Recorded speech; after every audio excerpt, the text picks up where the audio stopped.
Well, Jonathan, Jesus is risen. He's risen indeed. And Hallelujah. Hallelujah. yeah, and Right. because that's true, I gotta warn you today. I got I got a little bit of fierce joy going inside What's and happening? could be a little boisterous today. Is it gonna get hot? It's gonna get hot. It might. A little prophetic, a little Oh, hot. all right.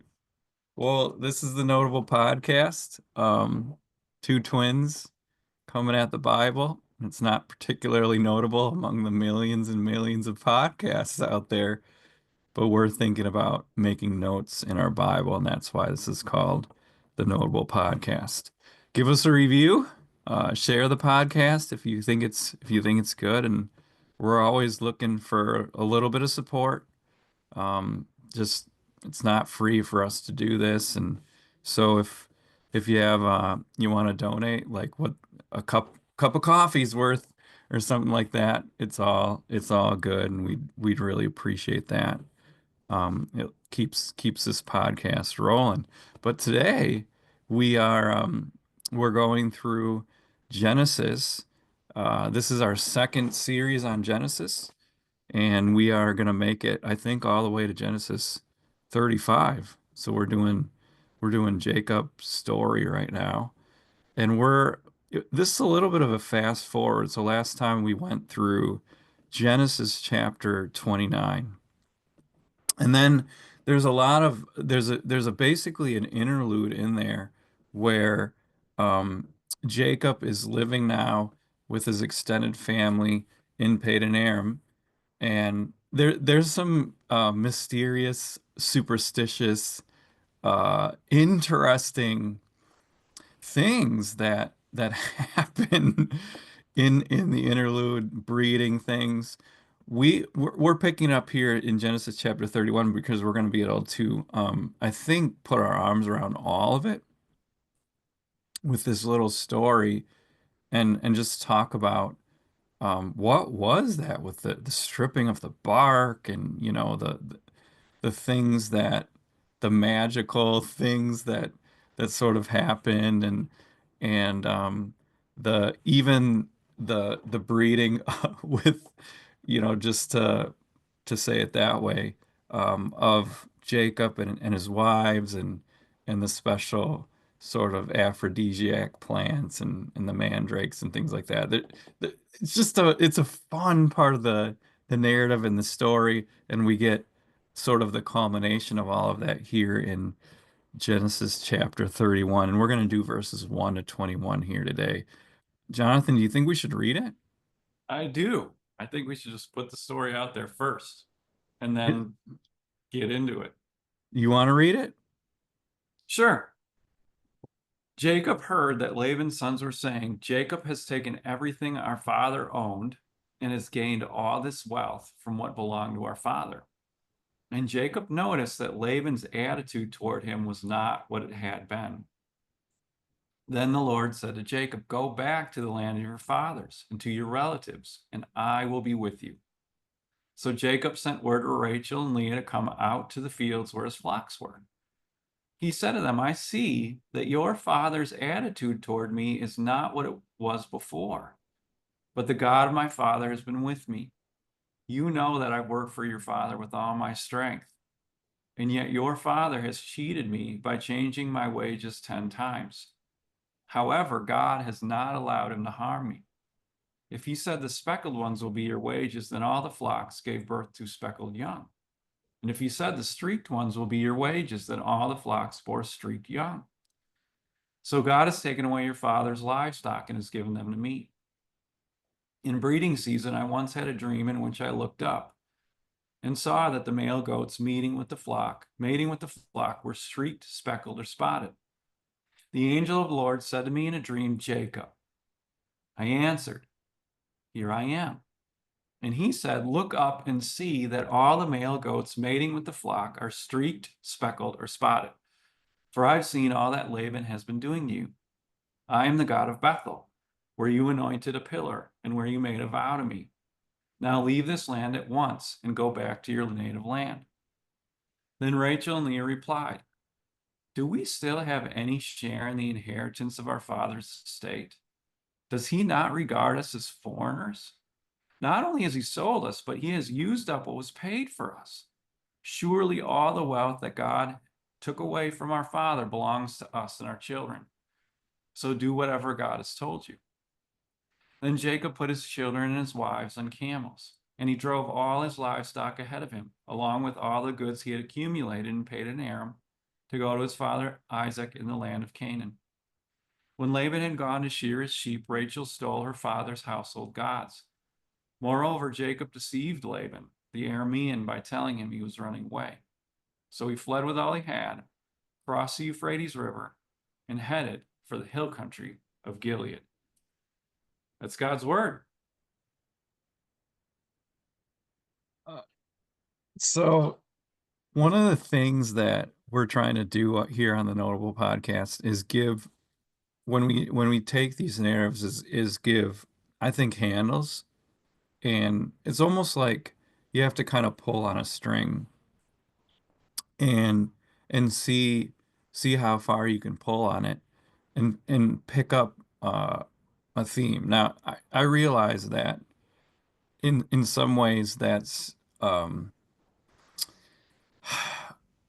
dehumanizing to a story, like because there's in narratives there's always so much that you can do with it, and I think Fred Craddock um, had the most devastating critique of that kind of approach when he said it's kind of like taking a cup of coffee and then boiling it all the way down until you have only a stain at the bottom of the coffee cup.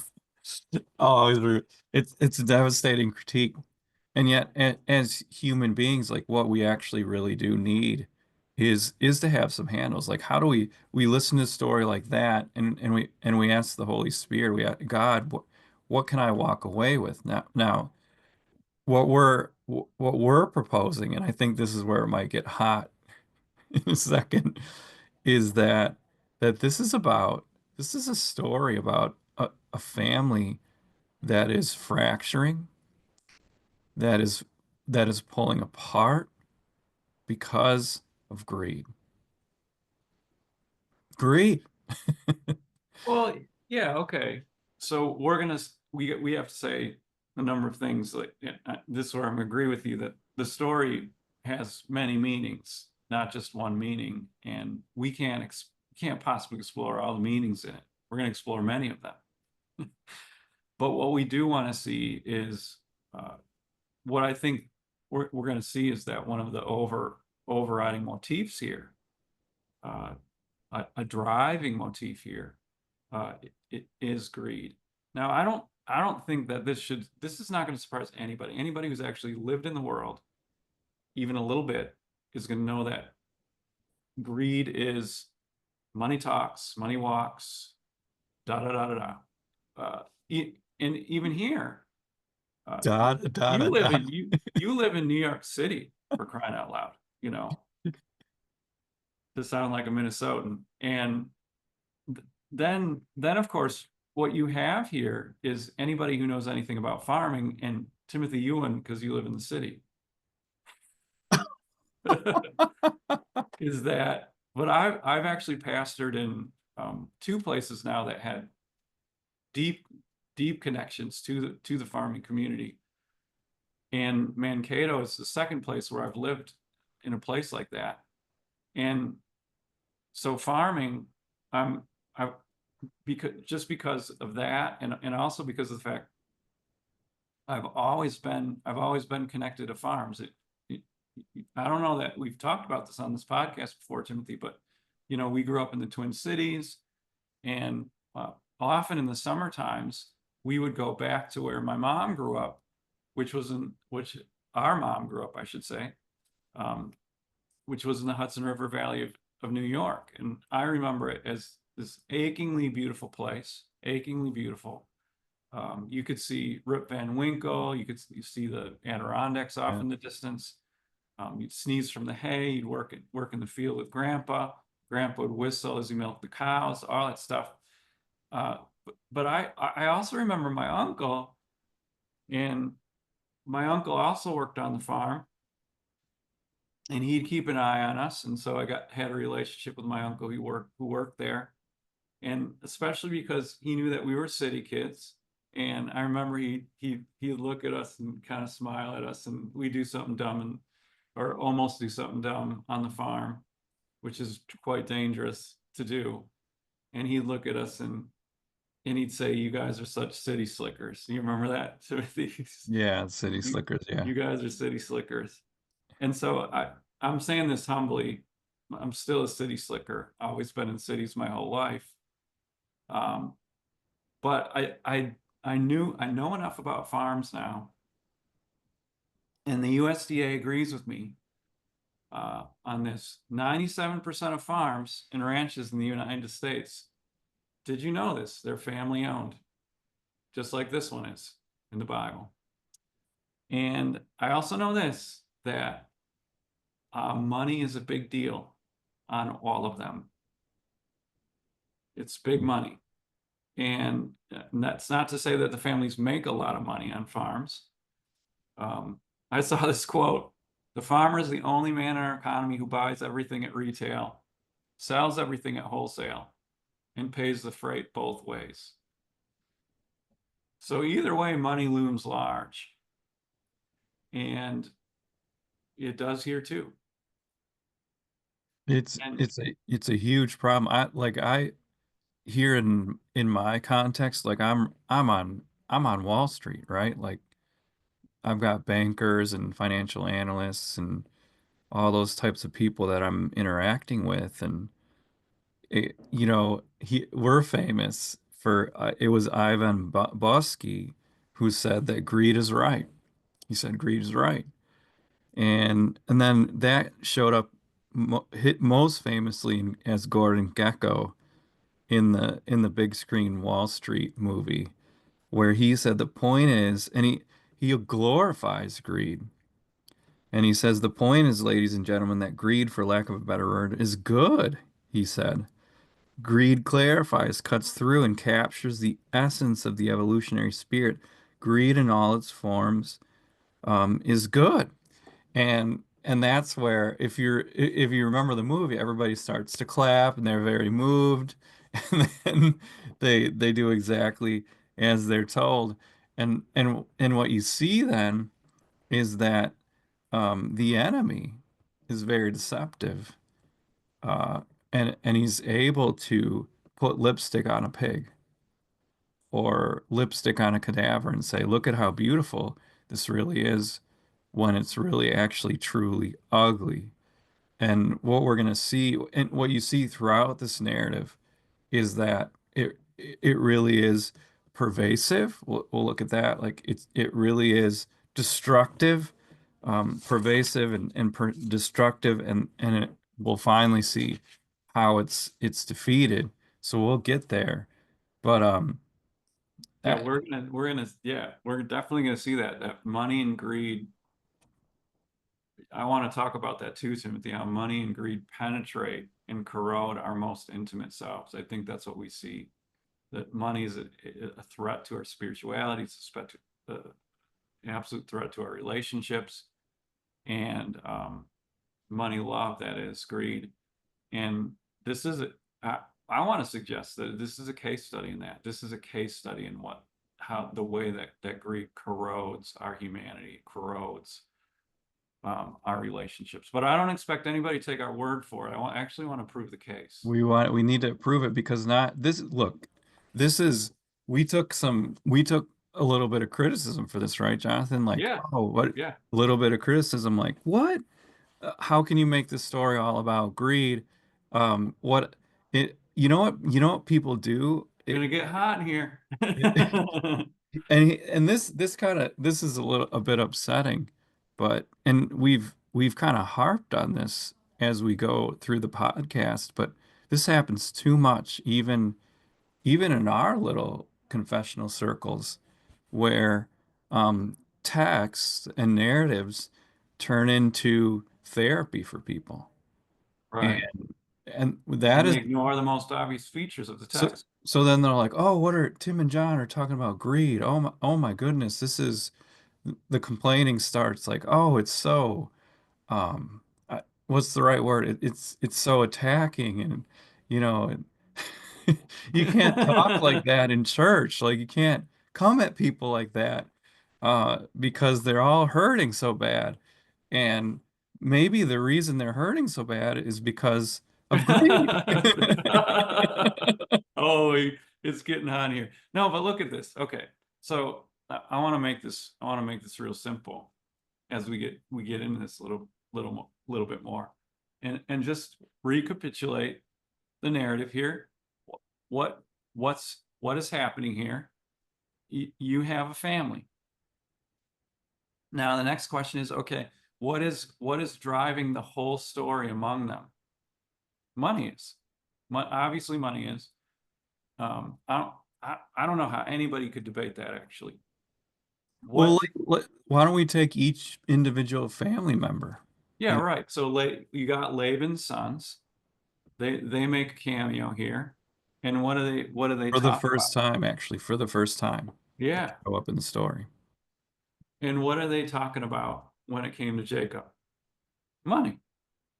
Why did Laban's attitude change toward Jacob? And in the Hebrew, it's very dramatic, like his face, like the Holy Spirit wants us to think about his face getting darkened, uh, turned down. And why did Oh, that change? I want Money, to see somebody paint that, like paint Laban's face that right? Jacob saw, like the little slits of the eyes and the glare. I think it was a glare. Like you Yeah. took all my money. You know. I want to talk about this a little bit more later, but Rachel and Leah, they reflect on the relationship with their own dad. And man, it is a devastating, devastating comments that they make about their own dad. And what they feature, the comments feature money. What unbelievable. We have to keep going too. Like Yeah. the if you look at Rachel, look at Rachel. Yeah. Do there's Rachel. there's some questions here. Like we're told at the end of the narrative that she, quote, stole her father's household gods. And there could be several motives for that. Like maybe this is just pure idolatry. Like she actually trusted in these gods to a certain extent. She To needed give them. her money. Yeah, right. Or they were made out of precious metals, and she's like, let me take those along and melt them down. And either way, No, there's a third option. oh, I'm forgetting what it is then. She would stay. This could be a way for her to stake claim to inherit her father's money. Oh, it's all about money. Well, and then there's Jacob. And like I, people don't talk about this, but when people are making decisive decisions about where am I going to go with my life, um, I've always thought this, well, maybe not always, but I've begun to think this way. If you're going to move, you need a push and a pull. You need something that's going to, uh, in your current circumstances, that's sort of upsetting, that's uncomfortable enough where you would consider going somewhere else. And you also need something that's going to pull you. Now, Jacob should have been going home. He he needed to go home, but he was making a lot of money. It was hand over fist, and life was good.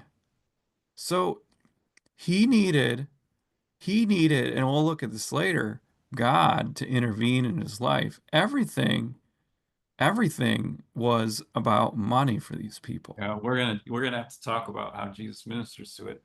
But one of the things that I wanted to just reflect on, we're trying to make this case, and hopefully we've begun to at least make people think about it, if not get people hardened into it.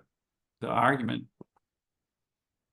we look, I do a lot of research and a lot of reading and a lot of listening before I ever say anything, because I'm going to look at the Hebrew. I'm going to look at the commentators. I'm going to look at what other people. I don't think that I want to learn as much as I can. So the point of me telling you that is that I know enough about what people say about this. And one of the things that people say about this scripture, the people who do preach on it, a lot of people don't, uh, but the people who do preach on it um, are massively therapeutic with this text, massively therapeutic.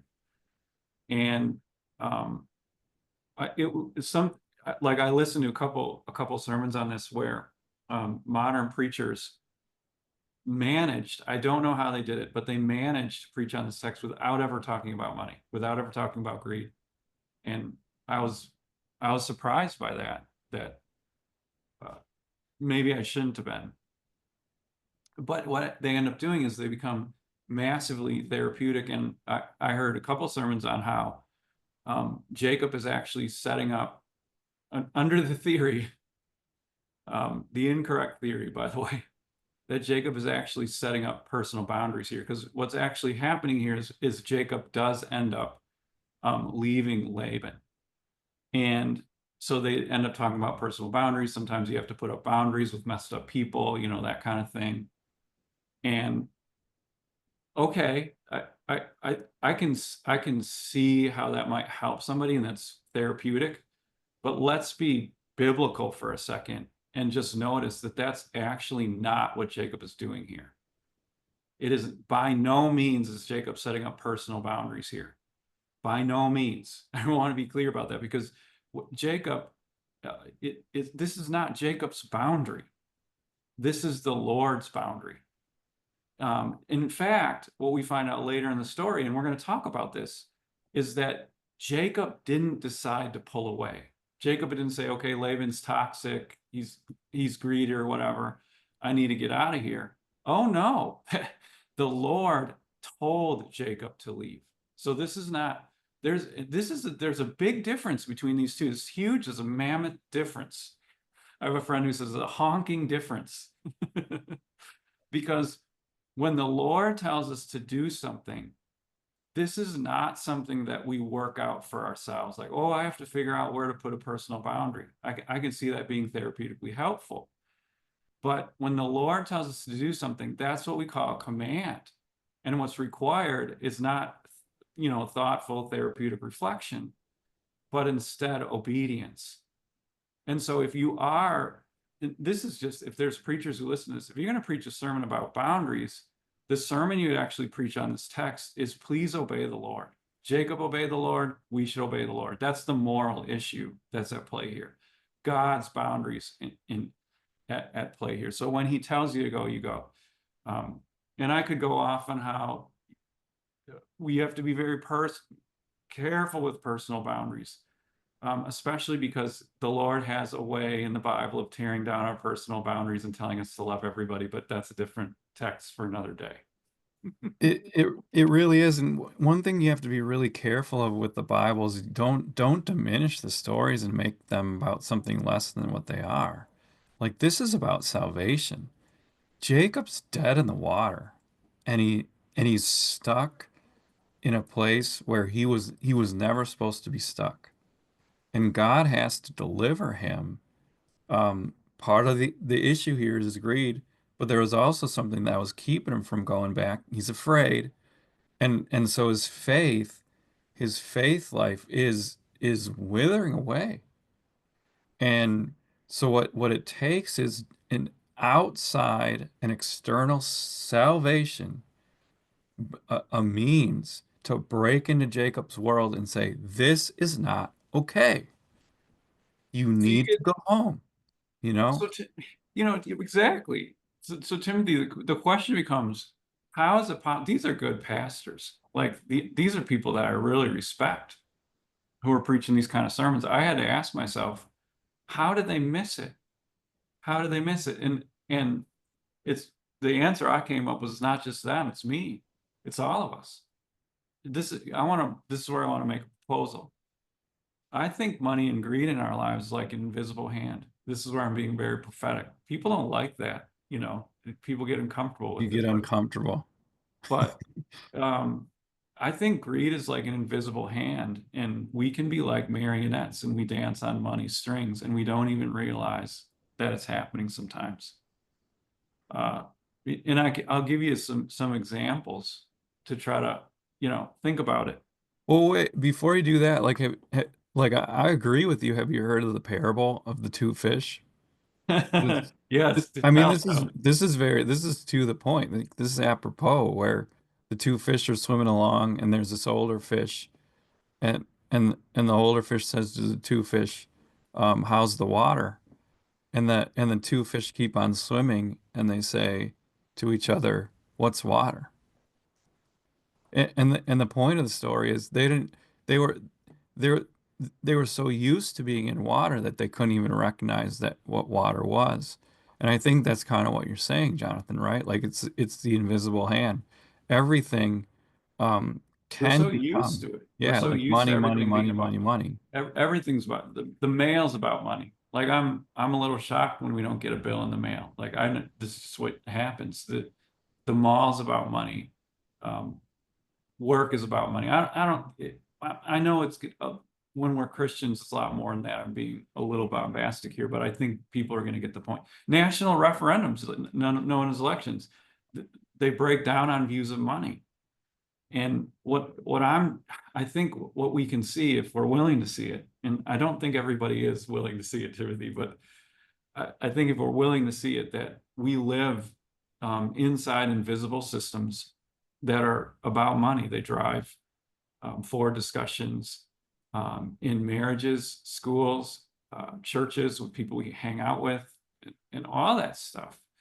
And I'm gonna leave off my comments like this. I think I want with the test. One of the tests that the church fathers gave us for whether we're struggling with this in our relationships in life or not is they defined greed as the inability to share our extra. And I like that. Greed is our inability to share our extra, the church fathers taught. And my question is, here we are, and many of us who are listening to this, although not totally, I think there's an international audience too, but you know, do wealthy Americans know what extra even is? I I I'm saying I think I probably struggle with that. Do we need all those channels? Do we need those particular shoes? Do we need that cell phone plan, that truck with those features? What I'm asking is it possible? And look, this is being very prophetic and very pushing, challenging in that way, but is it possible that we're greedy? Is it, is it just possible? Jesus thought it was.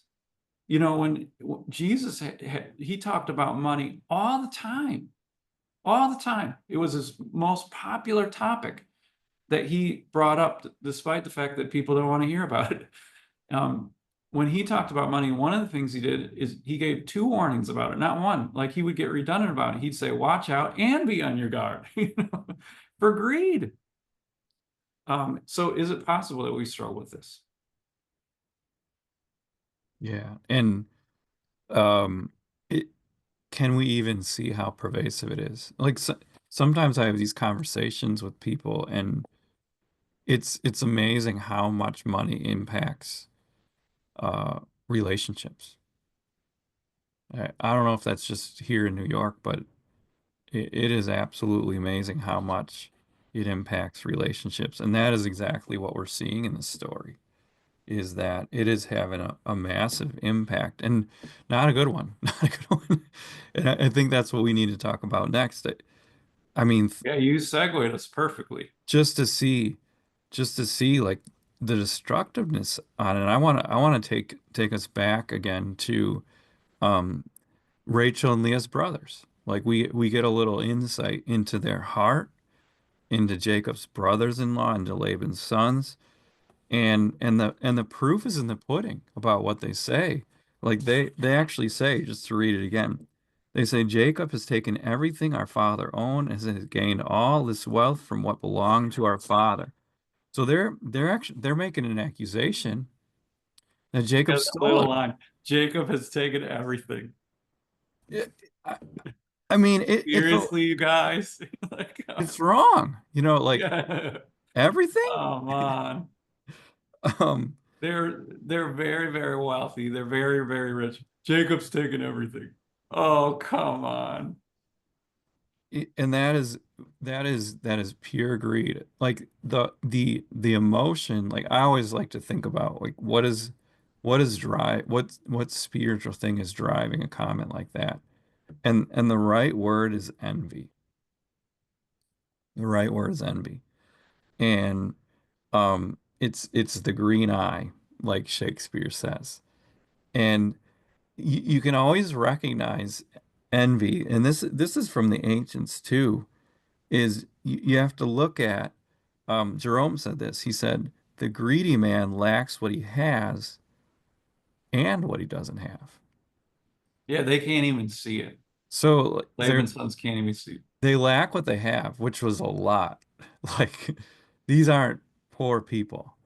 Um, they lack what they have and what they don't have. So all they can see, if you're struggling, if somebody's struggling with envy or greed, the truth is you can't see what you actually have, which is a lot. You can only see what you don't have. And that makes you actually Martin Luther said this. Yeah. Jonathan, we're in good company. When we come at greed like this. And we're not coming at people, but we're coming at greed. Martin Luther said this, that the most wicked man on earth is the greedy man. Because, and here's why, the greedy man neither loves God nor his neighbor. He can't.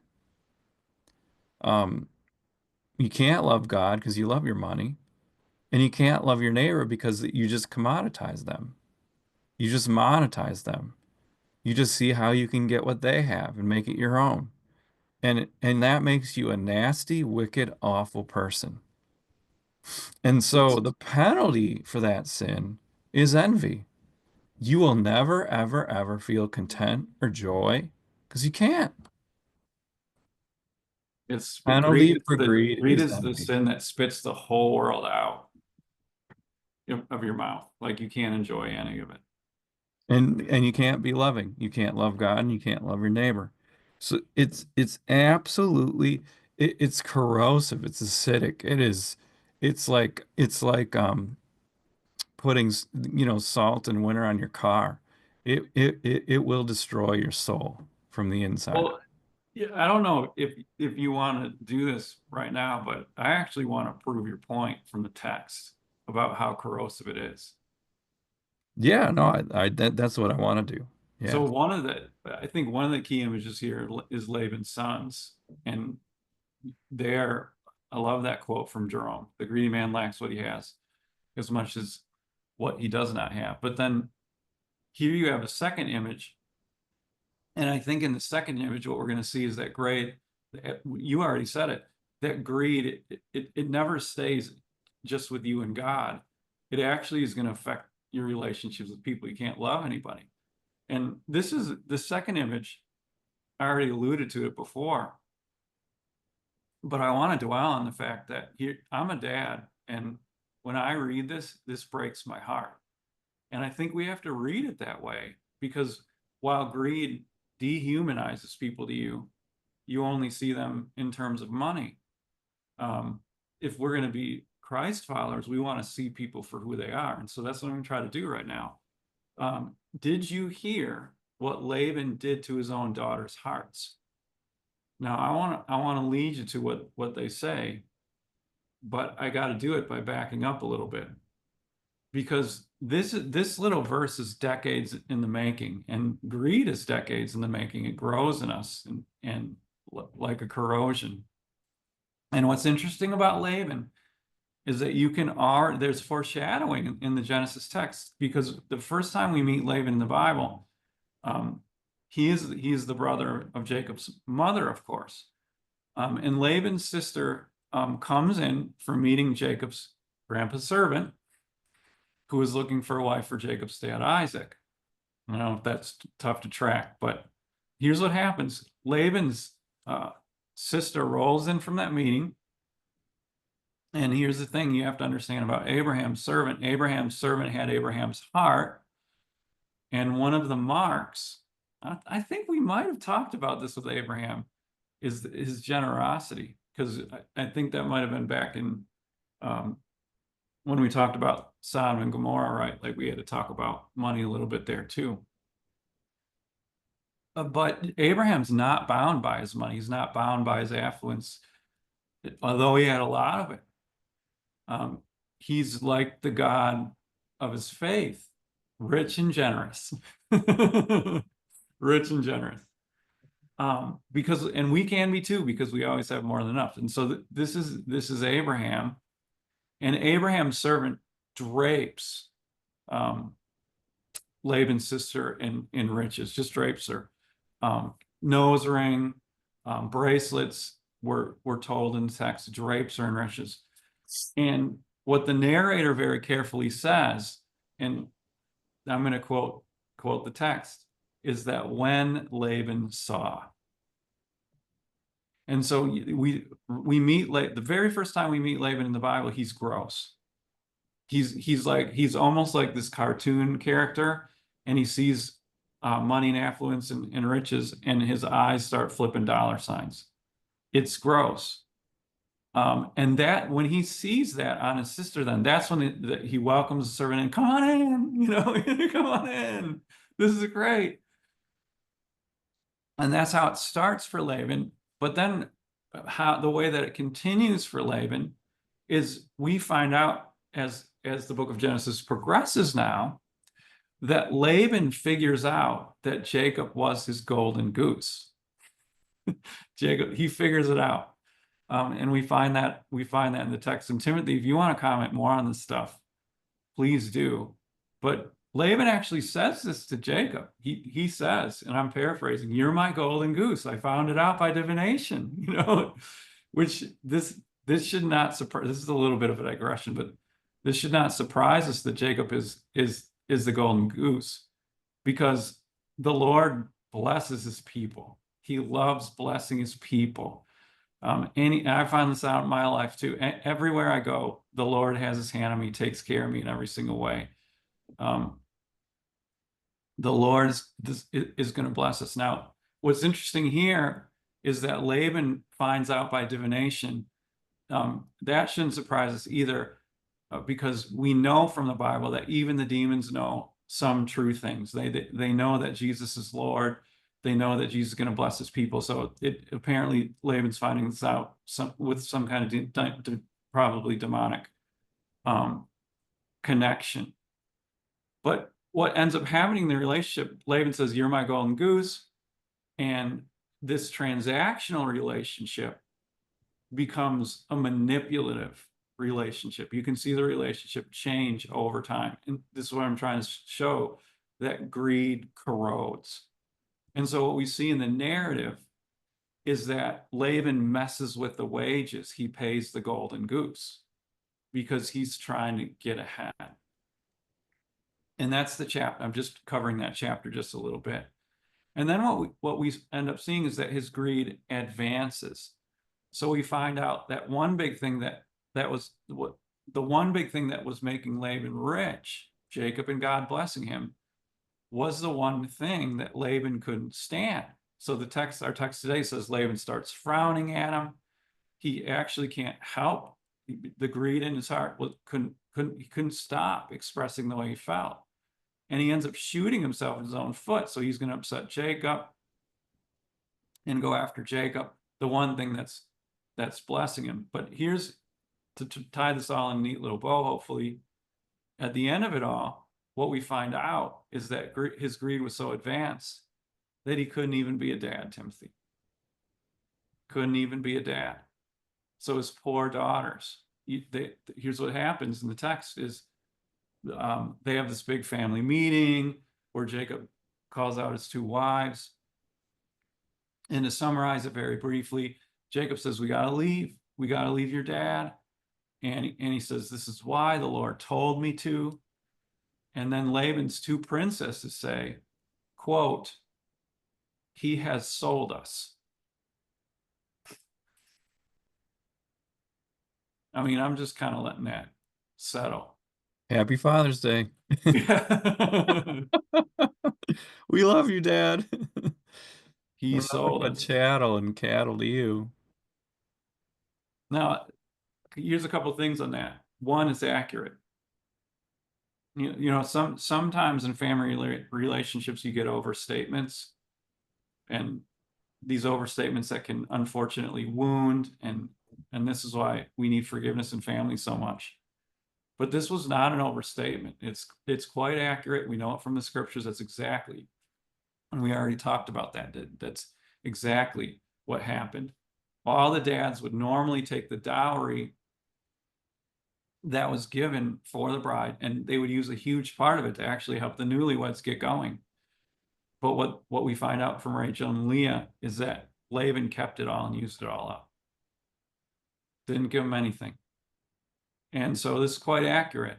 And the second thing here is the meaning. What that means then, what that actually means is that all these two girls, now women, were to their dad was a 14-year paycheck. That's it. That's at least how he made them feel. Yep. That's how he made them feel. And I think this is another Lutheranism. Um, he said, a greedy man does nothing right until he dies.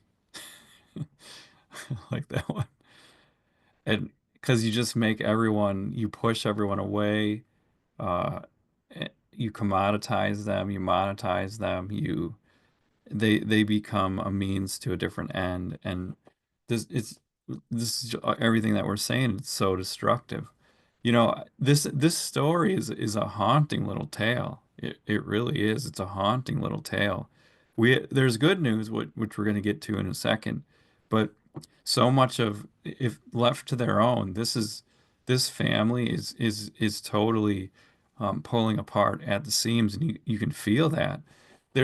If you want to read a sort of a secular take on the destructiveness of greed, I'll invite you to read D.H. Lawrence's The Rocking Horse Winner. It's a little short story, and it is, oh man. The story goes like this, that there's this family, middle class.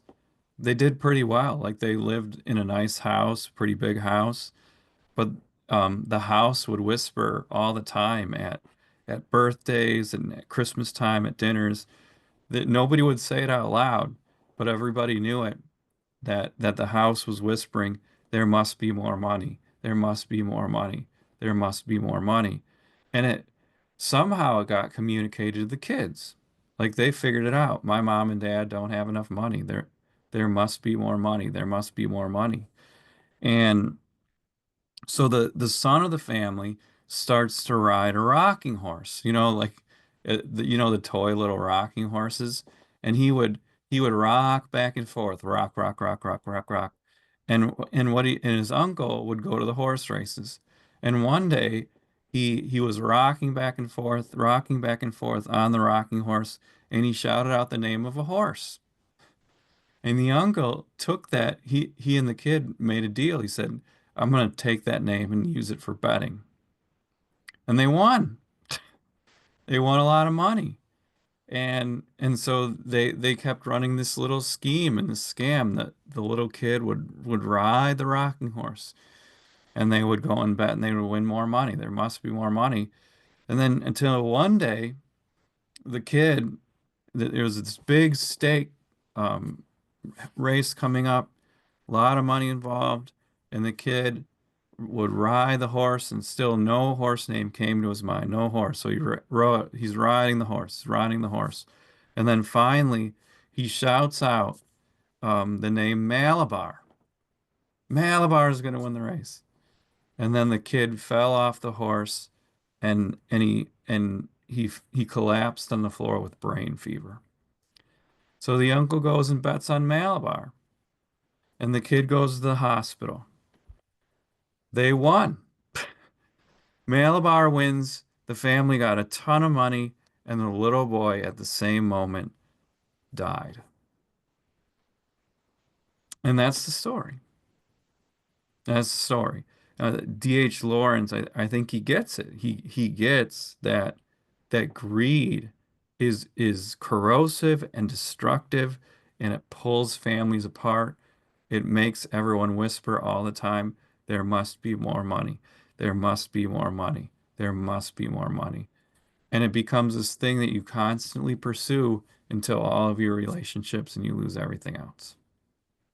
Now that's dark. That is that is dark.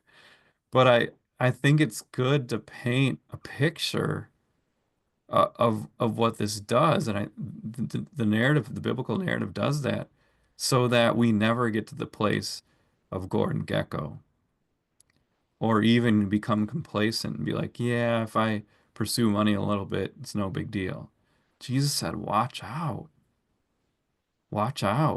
and be on your guard. And this narrative is screaming, for those who are hard of hearing, it's screaming and saying, watch out. This is this is not good. Jesus to the rescue. I think this is a good time to uh, see him, just really see him. Uh, Greed does go down to Jesus here, and I'm being very serious about that. Actually, this is not a Deus ex machina moment. Like we're gonna just pull God out of the machine. Um, People used to talk about those kind of Deus ex machina moments because it's like where there's this plot twist where there's a seemingly unsolvable problem, and then suddenly, boom, out of thin air comes the solution. And sometimes I think like pastors will do that kind of move in teaching or in sermons. Just all of a sudden, Jesus, out of thin air or something like that. But he like he's actually here. This is not a Deus ex machina moment. Jesus is not Jesus suddenly out of thin air. This is Jesus to the rescue. And if you didn't notice him, let me help you notice him. He's right here. Well, Um, this is what's so interesting about it, and it does feel like it feels like Ex Machina, because they're like, whoa, God is out of nowhere, he's going to intervene here, but he's doing something really powerful on a bunch of different levels for Jacob here. He like the first thing, he's helping Jacob to realize why he's now a wealthy man. There's a tremendous amount of conversation around that's right. what in the world is Jacob doing with these superstitious breeding acts that he would do. Like he would set up the trough in a certain way, and he'd strip the bark, and it's almost pagan. It's like he becomes this baseball player, where like they won't shave their beard for a while or something, or they'll wear the same stinky socks and be like, that's why I was hitting the baseball so well, and this is why the sheep and the goats are breeding in such a beneficial way for me. Like he's trying to set up, he reverts into his worst self almost, and superstitiously thinks, I'm gonna work out this so that I become a rich man. And what God does is he visits Jacob, and he says, hold on there, buddy. I'm the one. It wasn't because you stripped the bark, silly man. I did this. I'm the one that saw what Laban was doing, and I worked with the gene pool and made sure that you got your proper wages. And you're exactly right. That's exactly what Jacob is getting lost, and he thought that he was magically getting this done. And this is a good reminder. One of the things that greed does to us, and one of the ways that you start to give into greed a little bit, is you start to believe that by your own ingenuity, by your own moves, by your own magnificent genetic manipulations, that you have made yourself rich. And if you think you did it in life, you're right where Jacob was. And so what Jesus does is, and Jesus comes to him and has a little talk with him, as you said. And we know it's Jesus because this is the angel of God. This is the angel of God is back. We're going to talk more about angels later. We're going to have to as this story advances. But just notice here, angels do feature in Jacob's life uh, quite prominently, and this is the angel of the God of Bethel. And so this isn't just a messenger um, of God, but this is the God of Bethel himself. And so, in short, this is Jesus. This is Jesus to the rescue. And you are absolutely right. The Lord comes to him, and one of the key features in the speech is he comes to Jacob, and Jesus says, Jacob, I did it. Jacob, Jacob, Jacob, I did it. I told you I was going to bless you back at Bethel. This is my promise manifesting itself in your life. It's not you, Jacob. It's me. It was always only me, Jacob. He's trying to help him see, Jacob, it's always only going to be me. Yeah, so it works like he's interrupting greed uh in Jacob's misunderstanding of his wealth. Uh it works on that level. But then the second thing that Jesus does, or another thing that Jesus does, I don't know if it's the second thing, would be that he makes the call and he says, "You need to leave. You made a promise to me. Now leave this land at once and go back to your native land." Because we can Get get the stuck. mother. He is really stuck. One one of the things that's keeping him in place is like he's rolling in dough. Like this has been really good for him, and he's been pushed to stay there because he doesn't want to confront his demons in a sense. Like he doesn't want to go back and see his brother or his mom or his dad. He doesn't know what he's going to find there. So stay. And what it takes then is Jesus to say, I'm with you. All this wealth is because I'm giving it to you. It is now time to leave it behind. Like now there's echoes like if you follow the scriptures, like this is Easter time, right? So I'm thinking about Exodus. And so the movement always, and this is a spiritual movement for us and for Jacob it was actually geographical, but is we got to come on up on out and up. And it's the call out of this world, out of greed, out of money, out of the worldly, and to say, um, I have everything that I need. Come on out and up. Come on up, and we need Jesus to say that. Just turn from it. Set your heart on things above, Jesus says. The, And the gospel's true. So we can. Like, think about it like this. Others cannot take from you what Jesus wants to give you. It's not going to happen. Laban tried to take everything, and Jacob was still blessed. You can't. It is not going to be how others want it to be for you. It's going to be how Jesus wants it to be for you. And I hope that that's the comforting gospel truth. But then there's this: we were never going to be able to buy Jesus' love. We were never going to be able to do it. Never going to be able to buy his faithfulness. We bankrupted ourselves right. We should have bankrupted ourselves right out of his faithfulness and love in our lives. But we didn't. And that's because his love is free. It, to put it in money terms, is free. That's what grace is. Grace is free. It's free to us. Now, it wasn't free to him. Our debt of greed has been dealt with and it's been paid for, to put it like this, to put it like that.